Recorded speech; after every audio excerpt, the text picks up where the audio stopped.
ಬದುಕಿನ ಬೆಳಕು ನನ್ನ ಶಾಲೆ. ಮುಂಗೋಳಿ ಎಡೆಬಿಡದೆ ಧ್ವನಿಸುತ್ತಿದೆ. ಊರೆಲ್ಲ ಹೊಸ ಬೆಳಕು.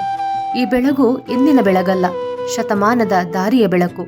ಅಕ್ಷರ ಪದಗಳಾಗಿ, ಪದಗಳು ವಾಕ್ಯಗಳಾಗಿ, ವಾಕ್ಯಗಳು ಮಾತುಗಳಾಗಿ, ಮಾತುಗಳು ಕಥೆಯಾಗಿ, ಕನ್ನಡದೊಲುಮೆಯ ದೇಗುಲವೊಂದು ಮನೆ ಮನಗಳಲ್ಲಿ ಜ್ಞಾನದ ದೀಪವನ್ನು ಹಚ್ಚುತ್ತಲೇ ಶತಮಾನದ ಸೊಬಗಾಗಿ ಬೆಳೆದು ನಿಂತ ಸಾರ್ಥಕತೆಯ ಬೆಳಗು.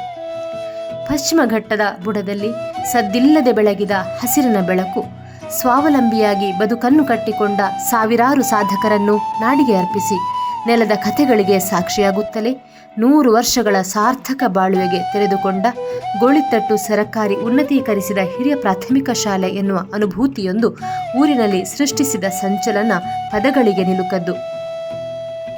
ಬದುಕೆನ್ನುವ ಭಾವಸಂತೆಯೊಳಗೆ ಬಂದು ಹೋಗುವ ಲೆಕ್ಕವಿಲ್ಲದಷ್ಟು ಆಗುಹೋಗುಗಳ ನಡುವೆ 6 ವರ್ಷದ ಮಗುವಾಗಿದ್ದಾಗಿನಿಂದ ಇಂದಿನವರೆಗೂ ತಂದೆ ತಾಯಿಯಂತೆ ಮಮತೆಯಿಂದ ತೆರೆದುಕೊಳ್ಳುವ ಒಂದೇ ಒಂದು ರೂಪ ಎಂದರೆ ಅದು ನನ್ನೂರು, ನನ್ನ ಶಾಲೆ.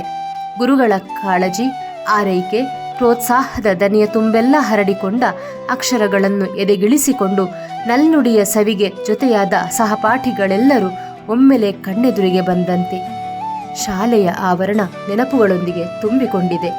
ಗ್ರಾಮೀಣ ಭಾಗದ ಮಕ್ಕಳನ್ನು ಕಲಿಕೆಗೆ ಒಳಪಡಿಸುವ ಪ್ರಕ್ರಿಯೆಯೊಂದಿಗೆ ನಾನು ಬಹಳಷ್ಟು ಬೆಳೆದಿದ್ದೇನೆ, ತಿದ್ದಿಕೊಂಡಿದ್ದೇನೆ, ಹೊಸ ದಾರಿಗೆ ತೆರೆದುಕೊಂಡಿದ್ದೇನೆ. ಸ್ವಾತಂತ್ರ್ಯ ಪೂರ್ವದ ನೆನಪುಗಳೆಲ್ಲವನ್ನು ಹಿಡಿದಿಟ್ಟುಕೊಂಡು ಕನ್ನಡ ಆಂಗ್ಲ ಮಾಧ್ಯಮ ಎನ್ನುವ ಗೊಂದಲಗಳಿಗೆ ಅರಿವಿಲ್ಲದೆ ನಲುಗಿ ಮಕ್ಕಳಿಲ್ಲದೆ ಬರಿದಾಗಿದೆ ನನ್ನ ಶಾಲೆ.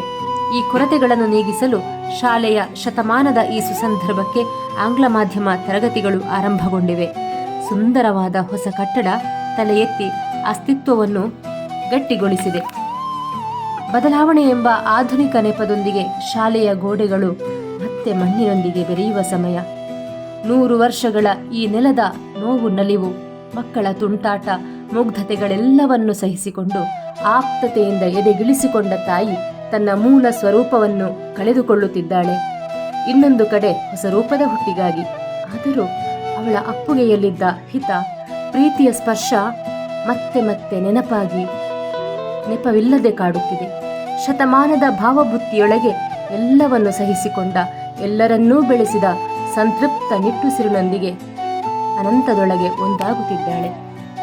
ಭೌತಿಕ ಸಂಪನ್ಮೂಲಗಳಿಂದ ಶಾಲೆಯು ಸಮೃದ್ಧಗೊಳ್ಳುತ್ತಿರುವ ಈ ಹೊತ್ತಿಗೆ ಮನಸ್ಸಿನಲ್ಲಿ ಒಂದು ಅಭಿಮಾನದ ಭಾವ. ಶತಮಾನಗಳಾಚೆಗೂ ತನ್ನ ಉಸಿರನ್ನು ಉಳಿಸಿಕೊಂಡು ಇನ್ನಷ್ಟು ಜೀವಗಳನ್ನು ತನ್ನೊಡಲಿಗೆ ಸೆಳೆದುಕೊಳ್ಳುತ್ತಾ ಮಮತೆಯ ಅಕ್ಷರದ ತುತ್ತನ್ನು ಉಣಿಸಿ ನಾಡಿಗೆ ಬೆಳಕಾಗಲಿ ನನ್ನ ಶಾಲೆ, ನನ್ನ ಊರು. ಆಟ, ಪಾಠ, ಊಟ, ಒಡನಾಟಗಳಿಗೆ ನಿತ್ಯ ಜೊತೆಯಾಗಿ, ಸರ್ವ ರೀತಿಯಲ್ಲಿಯೂ ಬೆಳವಣಿಗೆಗೆ ಸ್ಫೂರ್ತಿಯಾಗಿ ಸಲಹಿದ ಮಡಿಲು. ಗೋಡೆ, ಕಿಟಕಿ, ಬಾಗಿಲು, ಬೋರ್ಡ್, ಪಕ್ಕಾಸು, ಫ್ಯಾನು, ಹಂಚು, ಮಾವಿನ ಮರ, ಬೋರ್ವೆಲ್, ಬಾವಿ ಎಲ್ಲವೂ ತೆರೆಗೆ ಸರಿದಂತೆ ತಾನು ಒಳಗೊಳಗೆ ಕಂಬನಿ ಮಿಡಿಯುತ್ತಾ ಮರಳಿ ಮಣ್ಣಿಗೆ ಸೇರುತ್ತಿದೆ ನಾನು ಬೆಳೆದ ಸೂರು. ಅಜರಾಮರವಾಗಲಿ ನನ್ನ ಅಕ್ಷರದಂಗಳ. ನನಗೆ ಇನ್ನೊಂದು ಜನ್ಮವಿದ್ದರೆ ಮತ್ತೆ ನನ್ನ ಶಾಲೆಯ ನೆಲದಲ್ಲಿ ಮಗುವಾಗುವಾಸೆ, ಹದವಾಗುವಾಸೆ. ಅಕ್ಷರದ ದೇಗುಲದಲ್ಲಿ ಮಕ್ಕಳ ಸಂಖ್ಯೆ ಅಕ್ಷಯವಾಗಲಿ, ಮತ್ತೆ ಬೆಳಗಲಿ ನನ್ನೂರು, ನನ್ನ ಶಾಲೆ.